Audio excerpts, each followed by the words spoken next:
Yeah, listen, she came in here and tore my closet up. Everything that I have, I know of, I'm very aware of, and I love. Damn, where did that come And we from? ran into that a couple of times. Yeah, Like, hold like on, what is this bleach on here? like you start scrubbing it off, like things like that. Like just setting yourself up for more success. At Mm-hmm. least two to three times a day, I'm faced with, "What are you?" Hi, my name is Mariel. I'm from Oregon, and one of my many talents is a stylist. So, Mariel, you're on a task today and you're helping me get my wardrobe together. How has that journey been? Like, what is your vision for this? So, initially the vision was to get a good understanding of what you're trying to build, what you want to be known for, which you said is somebody who is known for the way that they dress, aside from their skills and purpose in life. So the biggest thing was getting into that wardrobe and seeing what needed to go, what needed to stay, what pieces we might be confused on how to style. So just overall getting a good foundation of what the next step is going to be, which is what we're going to bring into your wardrobe. Gotcha. And so, what's your process like down to the actual steps? We had an initial conversation, and then like kind of walk us through what that looks like. So every client is different. Everyone's starting at a different space. Some people have already worked with stylists before, so they just need me to come in and put looks together from the wardrobe that they already have. But most day-to-day clients, when they first ask to have me come into their home and start the process, it very much looks that way. I'll always start the conversation with having somebody go in initially on their own and clear out the pieces that they know should go right off the rip. And then when I come into the home, of course, have that initial conversation of what are we trying to achieve. Once we get a really good understanding of what the goal is, then going into the wardrobe and seeing what reflects that and what absolutely doesn't. Okay, gotcha. So I thought I did a good job of getting the first wave out, and I had like 4 bags of clothes that I donated. Yeah. And you came in a couple weeks later, after traveling a little bit, and my closet is literally empty. Do you feel like you had a successful, first start to this? Yes, absolutely. And that's the thing that some people don't realize. That's why I asked for the initial like run through. There always is an additional large dump of clothing, but that initial one that you do on your own is just to get us a step further. Could you imagine what you've already gone through and gotten rid of on your own along with today? It would have been really overwhelming. I'm sure today is even overwhelming to see that big Mm-hmm. pile of clothes stand a lot larger and bulkier than what's actually left in your wardrobe. But what you also see is a reflection of things that you would feel good about wearing, things that do reflect that initial goal that we spoke about, that you want to be someone that is known for the way that they dress. And when you want to be known for something, that means that there's less room for error, there's less room for comfort, there's less room for that means something to me, there's less, you're really setting the tone. So that, as expected, I I knew that we were going to be left with a more minimal amount, but in my eyes, less is more because as somebody that's known how to dress, you're not going to be questioning as much what is the look for the day versus you going in there and being like, yes, yes, yes. And Mm-hmm. now we're working with colors that look good on you, so there's going to be some sort of color palette. We've discussed what gold tonality versus silver tonality, so when it comes to your staple accessories, you're going to know what way to pivot. Yeah, no, and you're absolutely right about that because as I put on some different clothes to hop in from the cam in a minute, I literally went in there and grabbed something and Yeah. just threw it together. I'm not saying it's the best fit ever, but I feel sure about it. Yeah. So you certainly hit the mark on that. So thank you so much. Probably about 10% of my closet, like literally 10% of my closet's left. But there, like you said earlier, there's now a space of opportunity. Mm-hmm. And with me hitting 40, that's how I'm looking at life. It's like, how can I get things out of my life that are going to create bigger and better opportunity? So you killed that for real. Yeah, naturally as humans we create this space of like comfort, and comfort is always, in my opinion, yes, you should be comfortable, but if you're just staying comfortable and you're not growing, like again, you're stopping the growth. So when it comes to anything in life, as well as your career, your diet, your health, your goals, all of those things, you want those to grow, as well as your wardrobe, all those things have to come together or else something's going to be left behind. There's conversations that you don't have with yourself when you're going through the initial clean out. You're just Mhm. kind of going through like, I don't like that. I don't like this. Oh, I haven't worn that in forever. But then when I come in, we have those conversations of like, oh, well, damn, like, that has my logo on it. And it's like, Mm. well, don't you want to feel good in a Mhm. piece that reflects who you are, who you're trying to grow into, your next steps in life with your logo? Like, we can't be wearing the dingy shirt just because it has something meaningful to us. We can Mhm. take that meaning and apply it to something else that also makes us feel good. Yo, she is dropping gems and bombs and facts and truth. And when I tell you, I am a little bit uncomfortable because I threw out some things that, even a shirt that has my father's face on it, Yeah.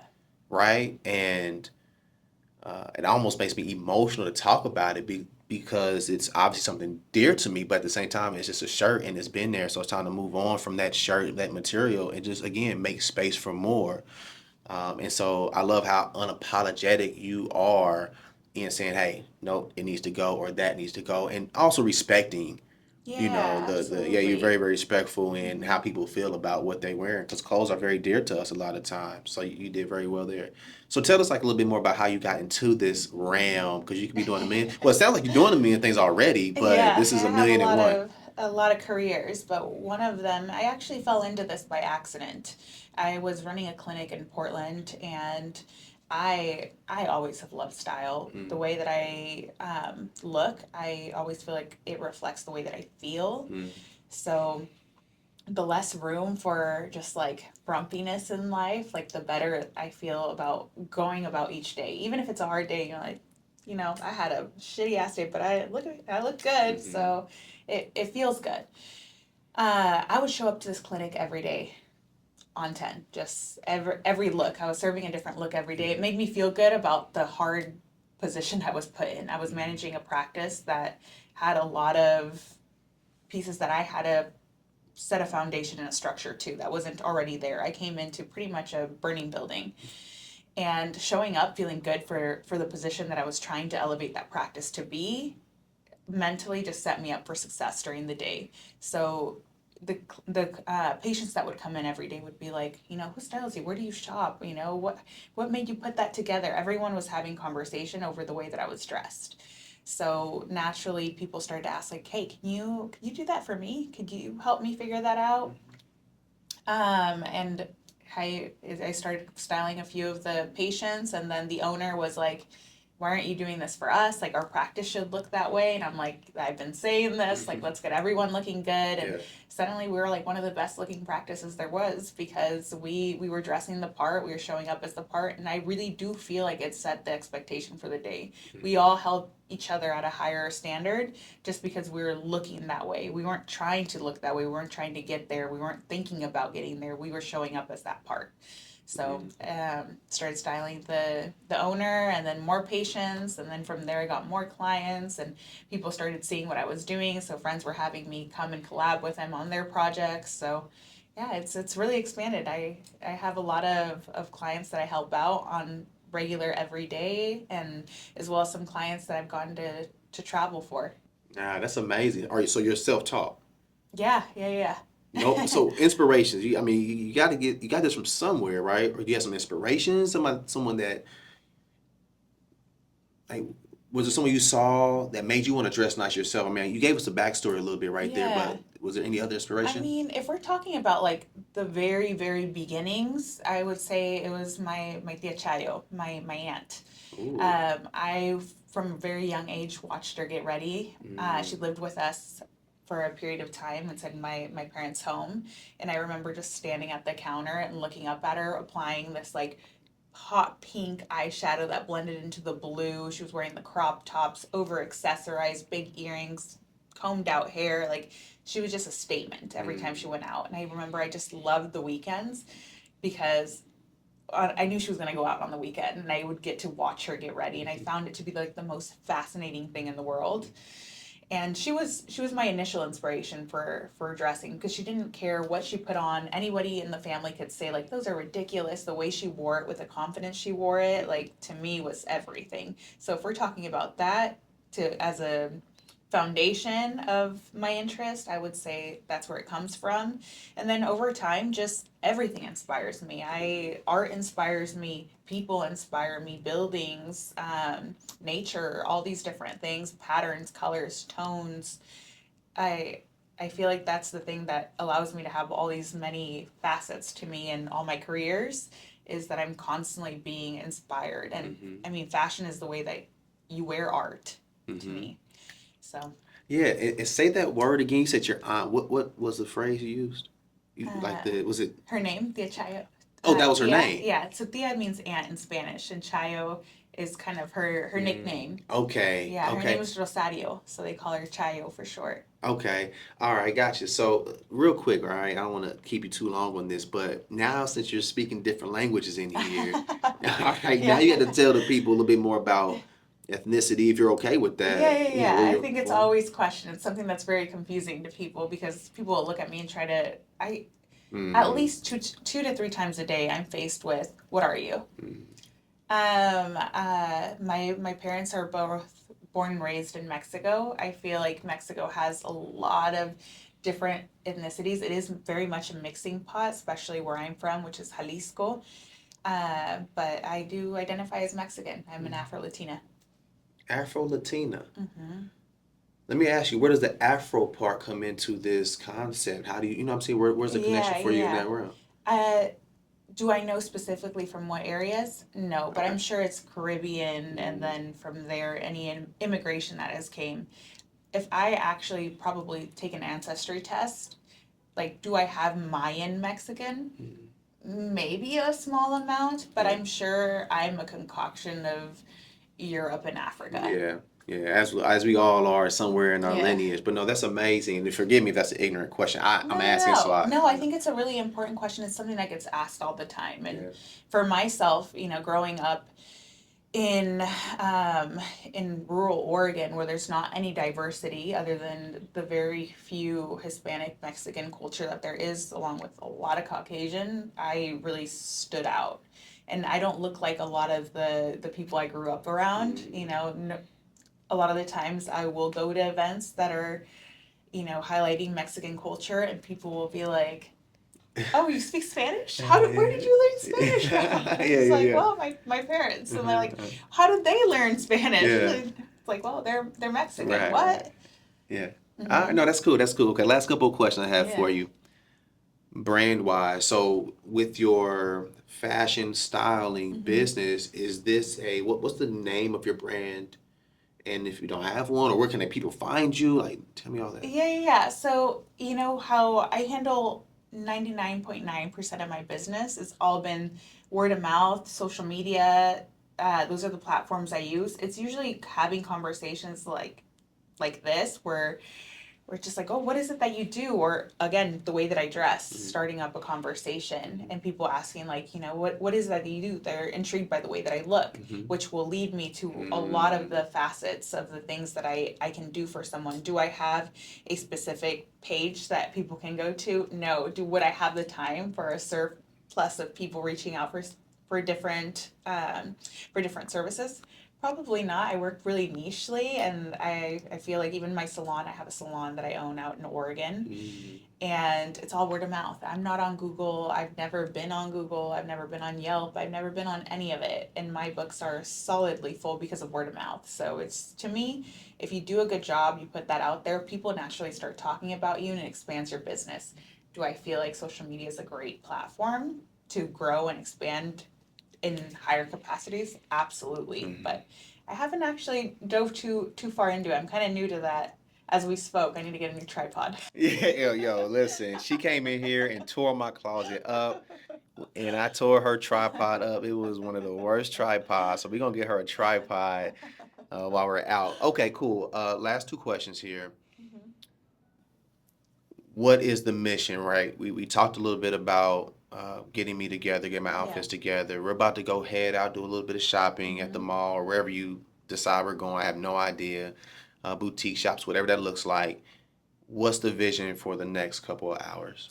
The vision for the next couple hours is just to build confidence in what's left in your wardrobe. So getting pieces that supplement and highlight the pieces that we're left with. That way you don't go in there and being like, wow, it's just like, some bones in here. That way you feel like it's the full plate. And what we really realized is that we're missing a lot of basics. So really good foundational pieces that you can build up on, especially wanting to be that guy that's known for the way that you style yourself. Styling doesn't have to be loud. It doesn't have to be all the like these screams for attention. I feel like sometimes when you're hitting all the right marks at the right point, like it says a lot more. Less is more. Okay. Okay. Last question here. When it comes to specifics of my wardrobe, what did you see that maybe I had issues with, right? And also, what do you want to leave the people with when it comes to, hey, if you're thinking about styling yourself, think about this. Yeah.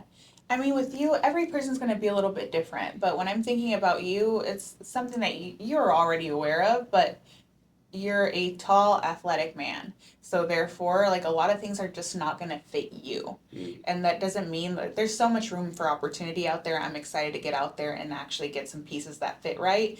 But the sleeves, that's something that we ran into, which unfortunately there were some really good pieces in there where you're like, but damn, the sleeve. So that just, it had to be something where I had to talk you through and be like, yeah, you could pull one of those where you raise it up and it doesn't show necessarily that there's a discrepancy between the space.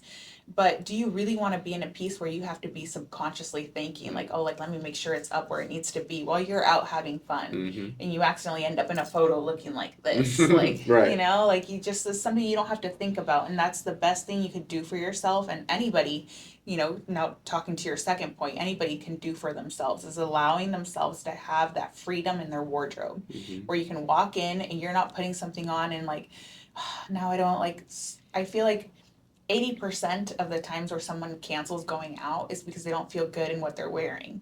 So if you go in there and you don't have to change once, like I told you, like myself, the way that I structure my wardrobe is you won't ever see me changing multiple times before going out. I go in there, I assess what I have, and then I pull what I want to feel, where I'm going.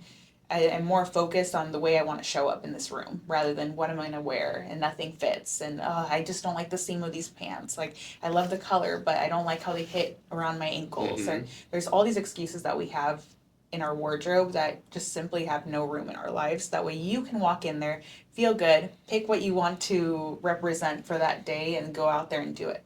Yeah, no, that's amazing. That's amazing. Now you're incredible at what you do, and that's why I wanted to reach out to you. And I saw you out a couple of times. I'm like, yo, she is cold blooded with it. Literally, in my opinion, I'm not even gassing you. Thank you, thank You you. have to be one of the best dressed women in the city that Well, I I've seen, appreciate and that. I'll be outside a little bit. Okay, I'll be kicking it. You feel me? We've come across each other a couple times, Yeah. and so I'll say, lastly, what I've learned in this moment is to, like you said, if I don't feel good in it, no matter what I'm doing, if I'm at home, if I'm walking around the block in the morning time, uh, get rid of it. If it doesn't Yeah, fit how you yeah. want, that's such a great point. And I had so many things like you said that just didn't hit right, and so I'm ready to. Yeah, from the beginning of the day, even if you're not gonna, you don't plan on seeing anybody, the moment that you wake up and you toss on a shirt and some sweats or something to make your coffee in the morning, like how good would it feel like if those feel so comfy, like everything's hitting where you want it to be. The shirt isn't like restricting or has some weird stain from God knows where, like you're just putting on this stuff and it feels good. It fits, the fabric feels nice on your skin. Now Hmm. you're making yourself some coffee. Like you're Yeah. starting the day feeling top tier rather than being like, man, where did that come And we from? ran into that a couple of times. I'm Yeah, like, hold on, what is this bleach on here? this is, you start scrubbing it off, like things like that. Like you just you're setting yourself up for more success. Yeah, really, my last thing. Mm-hmm. That's such a good point because I've been running as I've been working more and more. I found my apartment being a little bit messier and messier, and I'm a clean guy, right? I really Yeah. try to keep my environment clean the best I can. But as I've been diving into content and just into work in general and self work, Mm-hmm. something has to give, right? And what has been giving is kind of like just stuff everywhere, a mess, right? And so what this is going to actually do is limit that mess, because when I was stepping out, that would be the moment that the mess would be created in my closet. Is I'm changing 2 or 3 outfits, Yeah. right? Like literally. So as you're saying this, I'm like, yo, the trickle effect of just moving in a quality way, because how you Yeah. do one thing is how you do everything. How that's going to affect even the cleanliness of my apartment, and it's going to put me in different circles of conversations and raise the awareness of, just moving in quality. I'm excited about it. So Yeah, you it's said it. Moving in quality. That's a yeah. beautiful way to Hmm. put it because I feel I'm a minimalist. I like the minimal. And by minimal, I don't mean like just a few things here and there. Like everything that I have, I know of, I'm very aware of, and I love. If I pull a dish out of my cupboard, like I love that dish and Mm. it's all clean and concise and I don't have to be worried about like if somebody comes over, like if they're matching or is this like everything in life I think moves so smooth. And also if I need a shift, if my life needs to be up and moved somewhere else, everything that I'm taking, I know that I love. Like Mm. there's no clutter, there's no extra, and it allows me to focus and just move in the way that I want to move. I love that. I love that. Well, I'm really excited to be on this journey with Mike, and I'm excited this takes him in this next elevation of life.